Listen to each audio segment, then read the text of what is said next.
స్వాగతం ముఖ్యాంశాలు జాట్ల నిరసనలతో అట్టుడుకుతున్న హర్యానా 6కు చేరిన మృతుల సంఖ్య 800 రైళ్లు బస్సు సర్వీసులపై నిరసనల ప్రభావం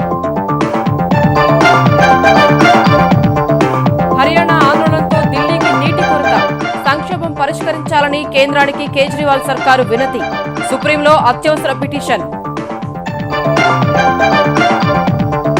జమ్మూ కశ్మీర్లో కొనసాగుతున్న ఎన్కౌంటర్ 4కు చేరిన మృతుల సంఖ్య ఉగ్రవాదుల్ని మట్టుబెట్టేందుకు ప్రయత్నిస్తున్న బలగాలు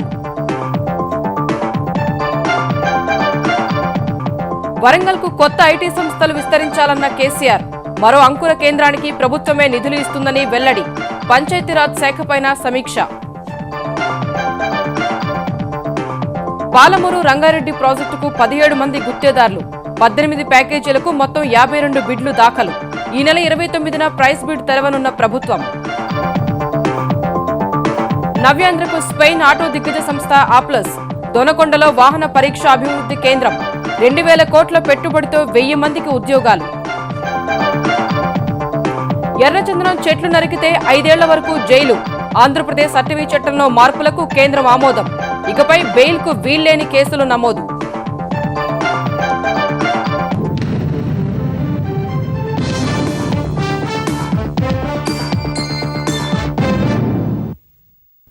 జాట్ల రిజర్వేషన్ల డిమాండ్ ఆందోళనతో హర్యానా అట్టుడికిపోతోంది సైన్యంతో పాటు పారామిలిటరీ బలగాలను దింపినా కనిపిస్తే కాల్చివేత ఉత్తర్వులు జారీ చేసిన హింసాత్మక ఘటనలు మరిన్ని ప్రాంతాలకు విస్తరించాయి 7 రైల్వే స్టేషన్లు ఆర్టీసీ బస్సులు అనేక ప్రభుత్వ ప్రైవేటు ఆస్తులను ధ్వంసం చేసిన ఆందోళనకారులను అదుపు చేసేందుకు సైన్యం జరిపిన కాల్పుల్లో మరో 5గురు మరణించారు మరో 5 పట్టణాల్లో కర్ఫ్యూ విధించిన ప్రభుత్వం సైన్యం వైమానిక దళ హెలికాప్టర్లతో పరిస్థితులను నియంత్రించేందుకు ప్రయత్నం చేస్తోంది తమను ఓబీసీలోకి చేర్చుతూ హర్యానా ప్రభుత్వం ఆర్డినెన్స్ జారీ చేస్తే తప్ప వెనక్కి తగ్గేది లేదని జాట్లు స్పష్టం చేశారు జాట్ల ఆందోళనతో నివురుగప్పిన నిప్పుల తయారైన హర్యానాలో పరిస్థితిని అదుపు చేసేందుకు కేంద్ర రాష్ట్ర ప్రభుత్వాలు అన్ని ప్రత్యామ్నాయాలను అమలు చేస్తున్నాయి వరుసగా రెండో రోజు హర్యానా ఆందోళనలు విధ్వంసాలు హింసాత్మక ఘటనలతో అట్టుడికిపోయింది ఆందోళనకారులను అదుపు చేసేందుకు 3 జిల్లాల్లో బలగాలు జరిపిన కాల్పుల్లో 5గురు చనిపోవడంతో ఇప్పటి వరకు మృతి చెందిన వారి సంఖ్య 6కు చేరింది జాట్లను ఓబీసీల్లోకి చేర్చాలని కోరుతూ నిరసనకారులు 7 రైల్వే స్టేషన్లు రహదారి రవాణా సంస్థ బస్సులను ఒక పోలీస్ స్టేషన్ను దగ్ధం చేశారు రోహ్తక్లో హర్యానా డైరీ కార్పొరేషన్ కు చెందిన పాల ఉత్పత్తి కేంద్రానికి నిప్పు పెట్టారు కేంద్రంలో గ్యాస్ లీక్ అయ్యే అవకాశం ఉందనే అనుమానంతో స్థానికులను పోలీసు అధికారులు ఖాళీ చేయించారు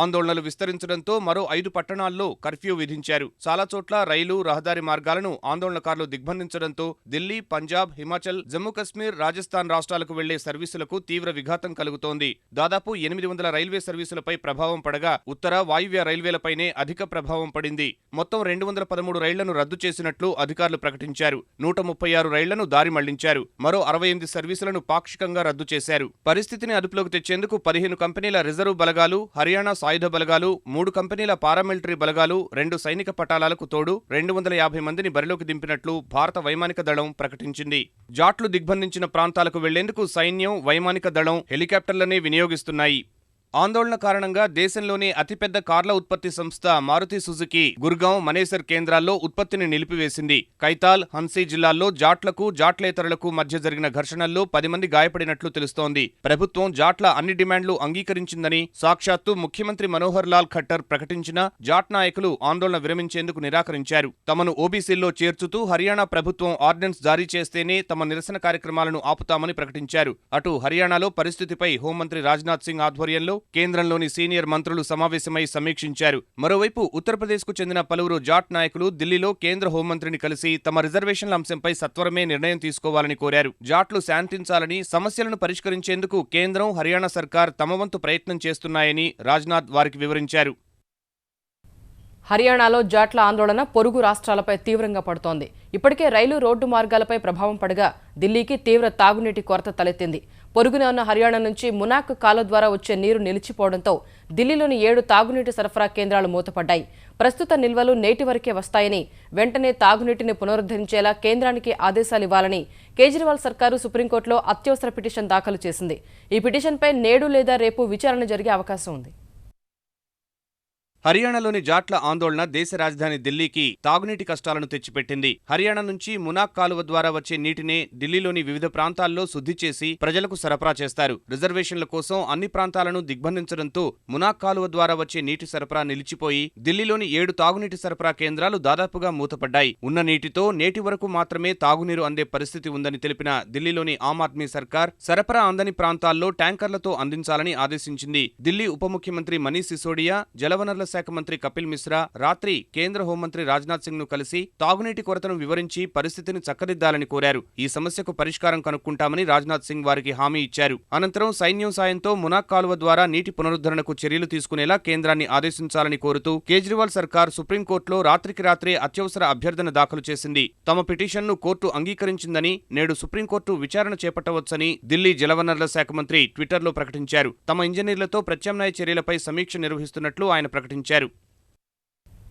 జమ్మూ కశ్మీర్లో ముష్కరులకు బలగాలకు మధ్య పోరు కొనసాగుతోంది. పాంపోర్లో సీఆర్పీఎఫ్ జవాన్లు ప్రయాణిస్తున్న బస్సుపై కాల్పులు జరిపి తర్వాత వ్యవస్థాపక అభివృద్ధి కేంద్రం ఐఈడీలో దాక్కున్న తీవ్రవాదులను మట్టుబెట్టేందుకు సైనిక బలగాలు ప్రయత్నాలు చేస్తున్నాయి. దాడిలో 3 జవాన్లు మృతి చెందగా గాయపడిన పౌరుడు ఆసుపత్రిలో చికిత్స పొందుతూ ప్రాణాలు విడిచాడు. మరో 9 మంది గాయపడ్డారు. ఐఈడీ భవనంలోని పౌరులందరికీ బయటకు తీసుకొచ్చిన బలగాలు రాత్రి చీకట్లో ఉగ్రవాదులు తప్పించుకునే అవకాశం లేకుండా భారీ భద్రత ఏర్పాట్లు చేశాయి. ఐఈడీ భవనానికి సమీపంలోనే సైనిక సిబ్బంది ప్రధాన కార్యాలయం కూడా ఉంది. సైన్యం, సీఆర్పీఎఫ్ బలగాలు సమన్వయంతో ముష్కరులపై కాల్పులు కొనసాగిస్తున్నాయి.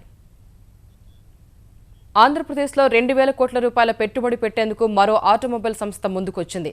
స్పెయిన్ ఆటో దిగ్గజ సంస్థ ఆప్లస్ ఐడియాడా మన దేశానికి చెందిన ఎస్ బాలన్ గ్రూప్తో కలిసి నవ్యాంధ్రలో smart comprehensive automotive testing and development కేంద్రం ఏర్పాటుకు సిద్ధమవుతోంది.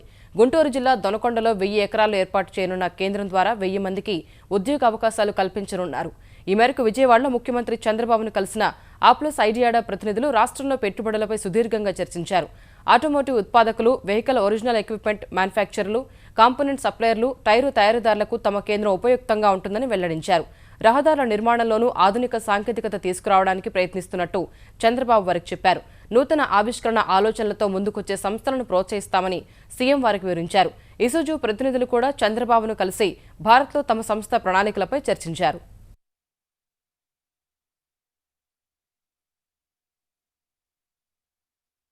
రబీ పంట వేసిన రైతులకు రైన్ గన్లు అందించడానికి అన్ని ఏర్పాట్లు పూర్తి చేసినట్లు ఆంధ్రప్రదేశ్ వ్యవసాయ శాఖ మంత్రి ప్రత్తిపాటి పుల్లారావు వెల్లడించారు. రైతులు కేవలం నీరు అందుబాటులో ఉంచుకుంటే మిగతా ఏర్పాట్లన్నీ ప్రభుత్వం చూసుకుంటుందని ఆయన విజయవాడలో తెలిపారు. రైన్ గన్ల వాడకం విషయంలో రైతులకు అవగాహన కల్పించేందుకు వ్యవసాయ శాఖ ద్వారా ఏర్పాట్లు పూర్తి చేసినట్లు ఆయన వెల్లడించారు. ఎస్సీ, ఎస్టీ రైతులకు 100% రాయితీతో రెయిన్ గన్ అందిస్తున్నట్లు ప్రత్తిపాటి తెలిపారు. ఓన్లీ నీళ్లు తెచ్చుకుంటే చాలు, మిగతాదంతా ప్రభుత్వమే డిపార్ట్మెంట్ ద్వారా, అగ్రికల్చరల్ డిపార్ట్మెంట్ ద్వారా, ఏపీ ఎంఐపీ ద్వారా రైతాంగం వేసినటువంటి పంటలను కాపాడేటువంటి దానికి రెయిన్ గన్లు సరఫరా చేయడానికి ప్రభుత్వం సిద్ధంగా ఉంది. 13 జిల్లాల్లో వేసిన రబీ పంట వేసిన రైతులందరూ ఈ అవకాశాన్ని సద్వినియోగం చేసుకోవచ్చు. ఏ ఒక్కరికి ₹1 ఖర్చు లేదు. నీరు ఒక్కటి మీరు అందుబాటులోకి తీసుకొచ్చుకుంటే ప్రభుత్వమే డిమాన్స్ట్రేషన్ కూడా ఏవో ఎంపీఓలు పెట్టి డిమాన్స్ట్రేషన్ కూడా చేస్తా ఉన్నాం. ఆంధ్రప్రదేశ్లోని వివిధ విశ్వవిద్యాలయాల్లో 1000కి పైగా ఆచార్యుల పోస్టుల భర్తీకి ముఖ్యమంత్రి చంద్రబాబు ఆమోదముద్ర వేశారని ఏపీ ఆర్థిక శాఖ ముఖ్య కార్యదర్శి పివి రమేష్ వెల్లడించారు. ఇందుకు సంబంధించిన విధాన ప్రకటన త్వరలో వెలువడే అవకాశం ఉందని ఆయన స్పష్టం చేశారు. వివిధ ప్రభుత్వ శాఖలలో ఉన్న ఖాళీలను నిర్దిష్టంగా అంచనా వేస్తున్నామన్న ఆయన వాటి భర్తీ గురించి బడ్జెట్లో పెట్టి ఆంధ్రప్రదేశ్ ప్రభుత్వం విధాన ప్రకటన చేస్తుందన్నారు. రాష్ట్ర చరిత్రలోనే తొలిసారిగా ప్రణాళిక అంచనాలను మించి ఖర్చు చేయడం ఈ ఆర్థిక సంవత్సరంలోనే సాధ్యమవుతోందని పివి రమేష్ తెలిపారు. తెలంగాణలో కొత్త ఐటీ పరిశ్రమలను ఇకపై వరంగల్కు తరలించాలని ముఖ్యమంత్రి చంద్రశేఖరరావు అధికారులను ఆదేశించారు. బడ్జెట్ కసరత్తులో భాగంగా ఐటీ రంగంపై సమీక్ష నిర్వహించిన ఆయన హైదరాబాద్ టీ హబ్ మాదిరిగా ఓరుగల్లులో మరో అంకుర కేంద్రం ఏర్పాటుకు ప్రభుత్వం నిధులు సమకూరుస్తుందని స్పష్టం చేశారు. పంచాయతీరాజ్, పురపాలక శాఖ బడ్జెట్ ప్రతిపాదనలపైన కేసీఆర్ సమీక్ష నిర్వహించారు.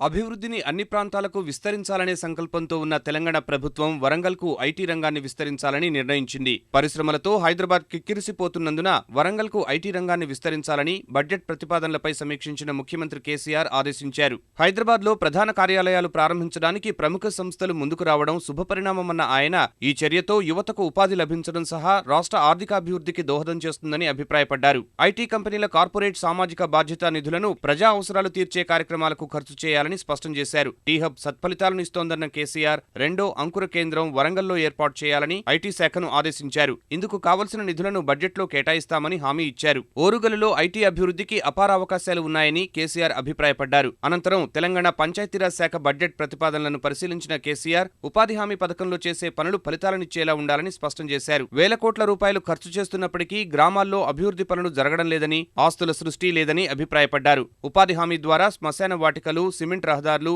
మురికి కాలువలు, మరుగుదొడ్లు, గ్రామ పంచాయతీ, అంగన్వాడీ భవనాలను నిర్మించాలని సూచించారు. గ్రామ పంచాయతీ, సర్పంచ్, కార్యదర్శి హక్కులు, బాధ్యతలు, విధులకు సంబంధించి మార్గదర్శకాలు తయారు చేసి కఠినంగా అమలు చేయాలని ముఖ్యమంత్రి కేసీఆర్ స్పష్టం చేశారు. పంచాయతీరాజ్ శాఖ పరిధిలోని నిర్మాణాలను సకాలంలో పూర్తి చేసిన గుత్తేదారులకు 1.5% ప్రోత్సాహకం ఇవ్వాలని ఆయన సూచించారు. హైదరాబాద్ దాహార్తిని తీర్చేందుకు తలపెట్టిన 2 జలాశయాల నిర్మాణ పనులు వేగంగా జరిగేలా చూడాలని పురపాలక శాఖ ప్రతిపాదనలపైన నిర్వహించిన సమీక్షలో కేసీఆర్ ఆదేశించారు.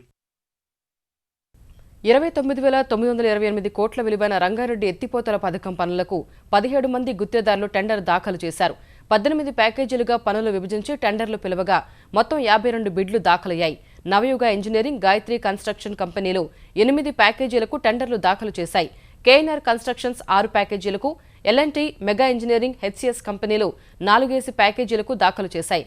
మొత్తం పనుల్లో 4 లిఫ్టు పనుల విలువ 14,811 కోట్లు కాగా 4 గుత్తేదారులు పోటీపడ్డారు. సొరంగ మార్గం పనికి నవయుగ, మెగా సంస్థలు టెండర్లు దాఖలు చేశాయి. మిగిలిన 15,137 కోట్ల విలువైన ప్యాకేజీలకు 2 నుంచి 6 గుత్తేదారులు పోటీపడ్డారు. కొన్ని ప్యాకేజీలకు అంచనాల కంటే కొంత తక్కువగాను, కొన్నింటికి అంచనా కంటే ఎక్కువగాను కోట్ చేసినట్లు తెలిసింది. గుత్తేదారుల సాంకేతిక అనర్హతలను పరిశీలించి ఈ నెల 29న ప్రైస్ బిడ్ తెరవనున్నారు. వరంగల్లో కాళోజీ కళాకేంద్రం పనులు మరో 15 రోజుల్లో ప్రారంభం కానున్నాయి. కళాకేంద్ర నమూనాను తెలంగాణ సర్కారు సిద్ధం చేసింది. హన్మకొండ హైగ్రీవాచారి మైదానంలో 4.5 ఎకరాల స్థలంలో ఈ కేంద్రం నిర్మించనున్నారు. 33 కోట్ల రూపాయల వ్యయంతో మొదటి దశ పనులు చేపట్టనున్నారు. త్వరలో పనులు ప్రారంభం కానున్న నేపథ్యంలో తెలంగాణ పర్యాటక సంస్థ చైర్మన్ పేర్వారం రాములు అధికారులు హన్మకొండలో స్థలాన్ని పరిశీలించారు. ఎర్రచందనం స్మగ్లర్లకు కఠిన శిక్షలు వేసేందుకు వీలు కల్పిస్తూ సవరించిన అటవీ చట్టానికి కేంద్ర ప్రభుత్వం ఆమోదం తెలపడం పట్ల ఆంధ్రప్రదేశ్ డీజీపీ జేవీ రాముడు సంతోషం వ్యక్తం చేశారు. కాస్త ఆలస్యమైన ఈ చట్టం ఆమోదంతో ఎర్రచందనం స్మగ్లర్ల ఆగడాలకు ఇక అడ్డుకట్ట పడుతుందని ఆయన విజయవాడలో ధీమా వ్యక్తం చేశారు. ఇప్పటివరకు మామూలు చెట్లు నరికితే విధించే శిక్షలే ఎర్రచందనం స్మగ్లర్లకు విధించేవారన్న రాముడు తాజా చట్టంతో కఠిన శిక్షలు తప్పవని హెచ్చరించారు. ఎర్రచందనం స్మగ్లర్ను ఇక నుంచి ఉక్కుపాదంతో అణిచివేస్తామని ఆయన తెలిపారు. చట్టం అంటే భయం రావాలంటే శిక్షలు పడాలంటే కొంచెం చట్టంలో కొన్ని మార్పులు అవసరం అనే విషయాన్ని గుర్తించి అది మనం ప్రపోజ్ చేయడం జరిగింది. కానీ చాలా టైం పట్టింది. ఇప్పుడు దాదాపు 1 ఇయర్ పైన అయింది. ఈ మధ్యనే దాదాపు 10-15 డిపార్ట్మెంట్స్ అన్ని సెంట్రల్ గవర్నమెంట్లో క్లియరెన్స్ ఇస్తే తప్ప, వాళ్ళకి ఫైల్ సర్క్యులేట్ చేసి వాళ్ళకి ఇస్తే తప్ప ఈ చట్టంలో మార్పుకు మనకు ప్రెసిడెంట్ ఆఫ్ ఇండియా కన్సెంట్ రాదు. ఇవన్నీ తయారు చేసి మొన్ననే మన సెక్రటేరియట్కు ఢిల్లీ నుంచి వచ్చినట్టుగా తెలిసింది. ప్రైవేటు పాఠశాలలకు ధీటుగా ప్రభుత్వ పాఠశాలల్ని తీర్చిదిద్ది ఆంధ్రప్రదేశ్ను నాలెడ్జ్ స్టేట్గా, ఎడ్యుకేషన్ హబ్గా తయారు చేస్తామని ముఖ్యమంత్రి చంద్రబాబు చెప్పారు. కృష్ణా జిల్లా ఆగిరిపల్లిలో కేకేఆర్ గౌతమ్స్ హ్యాపీ వ్యాలీ పాఠశాలను ప్రారంభించిన ఆయన విద్యార్థుల్లో నైపుణ్యాభివృద్ధితో పాటు సృజనాత్మకత పెంచాల్సిన అవసరం ఉందన్నారు. ప్రైవేటు పాఠశాల యాజమాన్యాలు నైపుణ్యాభివృద్ధి ఉద్యమాన్ని తీసుకురావాలని చంద్రబాబు సూచించారు. ఏవైతే స్కూల్స్ వచ్చాయో దీనివల్ల మన రాష్ట్రంలో పెద్ద ఎత్తున నాలెడ్జ్ పెరిగింది. పిల్లలు చదువు ఎంత ముఖ్యమో అదర్ యాక్టివిటీస్ కూడా అంతే ముఖ్యం. మీరు తెలివైన వాళ్ళైతే మిమ్మల్ని ఎత్తుక్కుంటూ ప్రపంచమే మీ దగ్గరకు వస్తుంది. ఆంధ్రప్రదేశ్ ని ఒక నాలెడ్జ్ స్టేట్ గా తయారు చేయాలని, ఎడ్యుకేషన్ హబ్ గా తయారు చేయాలని ఒక ఆలోచన పెట్టుకొని ముందుకు పోతున్నారు. ప్రైవేట్ స్కూల్స్ తో ధీటుగా గవర్నమెంట్ స్కూల్స్ కూడా తయారు చేసే బాధ్యత ఈ ప్రభుత్వం తీసుకుంటామని చెప్పి కూడా నేను మీకు తెలియజేస్తున్నా. ఆంధ్రప్రదేశ్ తాత్కాలిక సచివాలయం నిర్మాణ పనులు శరవేగంగా జరుగుతున్నాయని ఆంధ్రప్రదేశ్ పురపాలక శాఖ మంత్రి నారాయణ తెలిపారు. జూన్ నాటికి హైదరాబాద్ నుంచి ఉద్యోగులను తీసుకొస్తామన్న ఆయన జూన్ 15న సచివాలయం ప్రారంభిస్తామని చెప్పారు. 6,700 మంది ఉద్యోగులు ఉండే విధంగా భవన నిర్మాణం జరుగుతుందన్న మంత్రి భవన నిర్మాణాల అనంతరం ముఖ్యమంత్రి కార్యాలయంపై హెలీప్యాడ్ నిర్మాణం జరుగుతుందని వివరించారు. తాత్కాలిక సచివాలయంపై ప్రతిపక్షాలు చేస్తున్న విమర్శలు సరికాదని కొట్టిపారేశారు. తాత్కాలిక రాజధాని అంటే అదేదో రేకుల షెడ్ లో ప్లాస్టిక్ తో కవర్ లో వేసి తీసేసిపోయే కాదు. ఎందుకంటే 201 కోటి టెండర్ అది. ప్రజల సొమ్ము ఈ ప్రభుత్వం ఒక్క పైసా కూడా వేస్ట్ చేయదు. అక్కడ కట్టేది పర్మనెంట్ బిల్డింగ్స్. హైదరాబాద్ లోని ఉద్యోగస్తుల్ని తాత్కాలికంగా బిల్డింగ్ లో పెట్టి పర్మనెంట్ బిల్డింగ్ లో పెట్టగానే వాళ్ళు షిఫ్ట్ చేస్తాం. తాత్కాలికంగా ఉంచుతాం కాబట్టి తాత్కాలిక రాజధాని అన్నారు. బిల్డింగ్లు తాత్కాలికం కాదు, బిల్డింగ్లు పర్మనెంట్. ఆంధ్రప్రదేశ్ పార్టీ ప్రధాన కార్యాలయాన్ని గుంటూరు జిల్లా మంగళగిరి వద్ద ఏర్పాటు చేయాలని తెలుగుదేశం నిర్ణయించింది. రాజధాని అమరావతితో పాటు విజయవాడ, గుంటూరు నగరాలకు అత్యంత చేరువలో ఉండాలనే యోచనతో మంగళగిరి వద్ద జాతీయ రహదారి వెంట స్థలాలను గుర్తించింది. మంగళగిరి మండలం ఆత్మకూరు పంచాయతీ పరిధిలో మిడ్ వ్యాల్ సిటీకి ఉత్తరంగా ఉన్న 4071 సెంట్ల వాగు పోరంబోకు భూమిని పార్టీ కార్యాలయం కోసం ఎంపిక చేశారు. ఈ భూమిని 99 ఏళ్లకు అద్దెకు తీసుకుంటామని తెలుగుదేశం నాయకులు, రెవెన్యూ అధికారులకు ప్రతిపాదించారు. ఈ మేరకు జాయింట్ కలెక్టర్ చెరుకూరి శ్రీధర్ ఆధ్వర్యంలో సర్వేయర్ల బృందం ప్రతిపాదిత స్థలంలో సర్వే నిర్వహించి స్థలాన్ని పక్కాగా లెక్క తేల్చింది. 1300 కోట్ల అంచనాతో చేపట్టిన పట్టిసీమ ప్రాజెక్టును గడువులోగా పూర్తి చేస్తే అంచనా వ్యయం కంటే అదనంగా 5% చెల్లిస్తామంటూ ఏపీ సర్కార్ ఇచ్చిన మెమోను హైదరాబాద్ చెందిన వాసిరెడ్డి శ్రీనివాస్ అనే వ్యక్తి హైకోర్టులో సవాల్ చేశారు. పట్టిసీమ ప్రాజెక్టును తక్కువ బిడ్తో మెగా ఇంజనీరింగ్ దక్కించుకుందని, గడువులోగా పనులను పూర్తి చేస్తే 5% అదనంగా చెల్లిస్తామని గతేడాది జనవరి 7న ప్రభుత్వం మెమో జారీ చేయడం చట్టవిరుద్ధమని పిటిషన్లో పేర్కొన్నారు. ప్రోత్సాహకం పేరుతో 5% అదనంగా ఇవ్వడం టెండర్ నోటీసుకు విరుద్ధమని తన పిటిషన్లో పేర్కొన్నారు. కాంట్రాక్టు అంచనా విలువ కంటే అదనంగా ఎలాంటి సొమ్ము చెల్లించకుండా ఉత్తర్వులు ఇవ్వాలని కోరారు. పట్టిసీమ ప్రాజెక్టుకు సంబంధించి 1170 కోట్ల రూపాయల బిల్లులు చెల్లించకుండా మధ్యంతర ఉత్తర్వులు ఇవ్వాలని హైకోర్టును కోరారు. తెలంగాణలో శాసనసభ, శాసన మండలిలో ఆన్లైన్ విధానాన్ని పూర్తిస్థాయిలో అమలు చేసేందుకు రంగం సిద్ధమవుతోంది.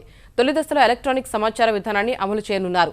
ఉభయ సభల సభ్యులు అడిగే ప్రశ్నలు, వాటికి ప్రభుత్వం ఇచ్చే సమాధానాలు, సమావేశాల వివరాలు, రోజువారీ ఎజెండా, బులెటిన్లను ఇకపై ఆన్లైన్ విధానంలోనే చేరవేస్తారు.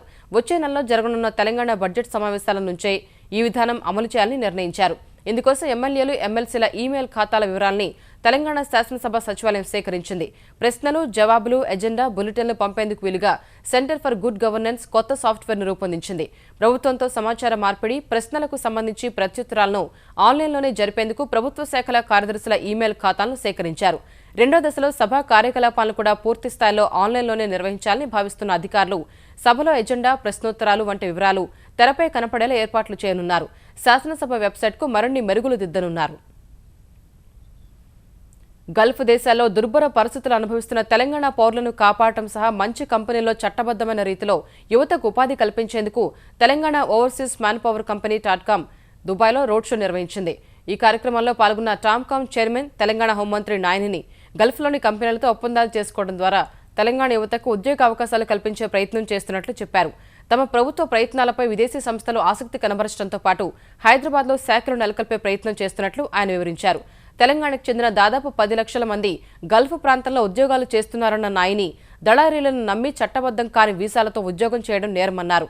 ఈ సమస్యను అధిగమించేందుకు టామ్కామ్ కృషి చేస్తోందని వెల్లడించారు. గల్ఫ్ దేశాల్లో తెలంగాణ ఉద్యోగుల కోసం టామ్కామ్ కృషి చేస్తోందన్న నిజామాబాద్ ఎంపీ కవిత సమస్యలు ఉన్నవారు సంప్రదించవచ్చని సూచించారు. మహబూబ్ నగర్ జిల్లా అచ్చంపేట అటవీశాఖ క్షేత్రాధికారి రామేశ్వరరెడ్డిపై దాడి చేసిన తెరాస ఎమ్మెల్యే గువ్వల బాలరాజు, ఆయన అనుచరులపై కఠిన చర్యలు తీసుకోవాలని తెలంగాణ గెస్టెడ్ అటవీ అధికారుల సంఘం డిమాండ్ చేసింది. తమలాంటి ఎంతోమంది ఉద్యోగులు పోరాటం చేస్తే సాధించుకున్న తెలంగాణ రాష్ట్రంలో ఇలాంటి తరహా దాడులు మంచివి కావని సంఘం నాయకులు వ్యాఖ్యానించారు. ఎమ్మెల్యే బాలరాజు రేపటిలోగా క్షమాపణలు చెప్పకుంటే భవిష్యత్తు కార్యాచరణను ప్రకటిస్తామని హెచ్చరించారు. వైద్య రంగంలో గ్యాస్ట్రో ఇంటెస్టైనల్ ఎండోస్కోపీ మొదట ప్రపంచ సదస్సుకు హైదరాబాద్ ఆతిథ్యం ఇవ్వడం గర్వకారణమని డాక్టర్ నాగేశ్వరరెడ్డి చెప్పారు. హైదరాబాద్లో 2017 ఫిబ్రవరి 16 నుంచి 19 వరకు జరిగే ఈ సదస్సుకు సంబంధించిన ఏర్పాట్లపై వివిధ దేశాలకు చెందిన ఎండోస్కోపీ నిపుణులు, ప్రముఖ వైద్యులు నగరంలో సమావేశమై చర్చించారు. ప్రపంచవ్యాప్తంగా వివిధ దేశాలకు చెందిన 8,000కు పైగా ప్రతినిధులు, 200 మంది అధ్యాపకులు ఈ కార్యక్రమంలో పాల్గొంటారని సదస్సు అధ్యక్షుడు డాక్టర్ నాగేశ్వరరెడ్డి వెల్లడించారు. 7,000 to 8,000 top endoscopies from all over the world ఇక హైదరాబాద్కి వస్తారు. అప్పుడు ఫిబ్రవరిలో లైవ్ డిమాన్స్ట్రేషన్స్ అంటే పేషెంట్స్ పైన ఆపరేషన్ చేస్తే ఎలా ఉంటుంది చూడడానికి, నేర్చుకోవడానికి స్టూడెంట్స్కి, అదేవిధంగా లెక్చర్స్, అదేవిధంగా మోడల్స్ పైన ట్రైన్ చేయడానికి ఇవన్నీ క్రియేట్ చేస్తున్నమాట. ఇది 4-day event, February 16th to 19th world endoscopy organisation world conference of endoscopy. First conference మన ఇండియాకి ఇచ్చారు. ఇది తెలంగాణకు కానీ హైదరాబాద్ కానీ చాలా పెద్ద బూస్ట్ అనిపిస్తుంది నాకు ఎండోస్కోపీ కాన్ఫరెన్స్ వల్ల. మోదీ పాలనలో దేశ ప్రతిష్ట అంతర్జాతీయ స్థాయిలో ఇనుమడిస్తూ ఉంటే కాంగ్రెస్ తట్టుకోలేకపోతోందని తెలంగాణ భాజపా అధ్యక్షుడు కిషన్ రెడ్డి విమర్శించారు. రోహిత్ ఆత్మహత్య, జేఎన్యూ ఘటనల నేపథ్యంలో భావస్వేచ్ఛ, బాధ్యతలు అన్న అంశంపై భాజపా న్యాయ విభాగం నిర్వహించిన సదస్సుకు పాల్గొన్న ఆయన తప్పుదోవలో నడిచే వారిని సరైన మార్గంలో పెట్టాల్సింది పోయి రెచ్చగొట్టడం సరికాదని కాంగ్రెస్కు సూచించారు. ఆకర్షణీయ గ్రామాల అభివృద్ధికి ఉద్దేశించిన రూర్బన్ కార్యక్రమాన్ని ప్రధాని మోదీ నేడు ఛత్తీస్గఢ్లో ప్రారంభించనున్నారు. రూర్బన్ పథకం కింద ఛత్తీస్గఢ్లో తొలి విడత 120 కోట్లతో 4 జిల్లాల్లోని వివిధ గ్రామాలు, పట్టణాలను ఆకర్షణీయంగా తీర్చిదిద్దనున్నారు. మావోయిస్టుల ప్రభావం అధికంగా ఉన్న ఛత్తీస్గఢ్కు ప్రధాని వెళ్లనున్నందున పటిష్టమైన బందోబస్తు ఏర్పాట్లు చేశారు. మోదీ పర్యటించనున్న నయా రాయ్పూర్, రాజ్నందగావ్ ప్రాంతాలను తమ ఆధీనంలోకి తీసుకున్న ప్రత్యేక రక్షణ దళం ఎస్పీజీ ఛత్తీస్గఢ్ పోలీసులతో కలిసి భద్రతా ఏర్పాట్లను పర్యవేక్షిస్తోంది. పెరిగిపోతున్న పాల కల్తీని అడ్డుకునే దిశగా పెద్ద ముందడుగు పడింది. కల్తీని గుర్తించే 3 ఆధునిక పరికరాలకు ఢిల్లీలోని సెంట్రల్ ఎలక్ట్రానిక్స్ ఇంజనీరింగ్ పరిశోధన సంస్థ రూపకల్పన చేసింది. కేవలం 50 పైసల ధరతో 40 నుంచి 45 సెకన్లలో పాల కల్తీ గుర్తించేలా ఈ పరికరాన్ని రూపొందించారు. క్షీర స్కానర్గా పిలుచుకునే ఒక పరికరాన్ని సిఎస్ఐఆర్ అందుబాటులోకి తెచ్చింది. ఈ పరికరం సాయంతో కల్తీ పాలలో ఉండే ఉప్పు, యూరియా, సోడా వంటి పదార్థాలను చాలా సులభంగా గుర్తించే అవకాశం కలుగుతుంది. ఇప్పటి వరకు పాల కల్తీని గుర్తించేందుకు ₹4 ఖర్చుతో 3 నుంచి 4 నిమిషాల సమయం పడుతోందని గుర్తించిన నీతి ఆయోగ్ అటల్ సృజనాత్మక పథకం కింద ఈ పరికరం తయారు చేయించింది. మిగిలిన 2 పరికరాలను త్వరలో విడుదల చేయనున్నారు. యోగా, ఆయుర్వేద ఔషధ విక్రయాలతో ప్రపంచవ్యాప్తంగా గుర్తింపు పొందిన బాబా రామ్దేవ్ తాజాగా విద్యారంగంలోకి అడుగుపెట్టబోతున్నారు.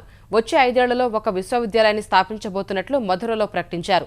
హార్వర్డ్, కేంబ్రిడ్జ్లకు ఏమాత్రం తీసిపోకుండా పూర్తి అంతర్జాతీయ ప్రమాణాలతో ఈ విశ్వవిద్యాలయాన్ని ఏర్పాటు చేయనున్నట్లు ఆయన వెల్లడించారు. వివిధ విభాగాల్లో 1,00,000 మంది విద్యార్థులకు విద్యా బోధన అందించనున్నట్లు బాబా రామ్దేవ్ తెలిపారు.